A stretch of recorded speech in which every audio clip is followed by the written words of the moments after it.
இன்றைய தினம் இந்த நாடு பாதுகாப்பாக இருக்கிறது என்றால் அதற்கு மரியாதைக்குரிய பாரத பிரதமர் அவர்கள் காரணம். அது கரோனாவிடமிருந்து பாதுகாத்ததாக இருக்கட்டும், தீவிரவாதிகளிடமிருந்து பாதுகாத்ததாக இருக்கட்டும், கடனில் இருந்து இந்த நாட்டை பாதுகாத்ததாக இருக்கட்டும், நிச்சயமாக மரியாதைக்குரிய பாரத பிரதமருக்கு ஒரு பங்குண்டு. ஆனால் தமிழகம் தொடர்ந்து ஒரு பிரிவினை வாதத்தையும் பிரிவினை கருத்தையும் சொல்லி சொல்லி சொல்லி சொல்லி தமிழ்நாடு ஏதோ புறக்கணிக்கப்பட்டுக் கொண்டிருப்பதைப் போலவும், எப்பொழுதுமே போராடி கொண்டிருக்க வேண்டும் என்பதைப் போலவும், ஏதோ எப்பொழுதும் திணிக்கப்பட்டுக் கொண்டிருப்பதைப் போலவும் ஒரு மாய தோற்றத்தை முதலமைச்சர் ஏற்படுத்திக் கொண்டிருக்கிறார்.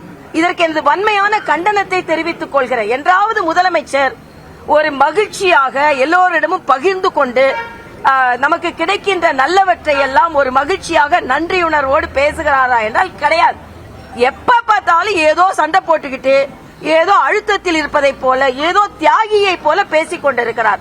இன்றைய காலகட்டத்தில் ஒரு முதலமைச்சராக தேர்ந்தெடுக்கப்பட்டால் அதற்கான பணி அவர்கள் ஆற்றத்தான் செய்ய வேண்டும். ஆனா தமிழ்நாட்டுக்கு உழைக்கிறேன்னா நிச்சயமாக யாரெல்லாம் வாக்களிக்கிறார்களோ அவர்களுக்கு நாம் உழைத்துத்தான் ஆக வேண்டும். ஆனா இன்று பன்முகத்தன்மையை கொண்டாடுகிறோம் என்று சொல்லும் முதலமைச்சர் நிச்சயமாக பன்முகத்தன்மையை கொண்டாடுவது இல்லை. மரியாதைக்குரிய தர்மேந்திர பிரதான் அவர்களை எல்கேஜி மாணவர் எனக்கு PhDக்கு பாடம் எடுக்கலாமான்னு கேட்கிறார்.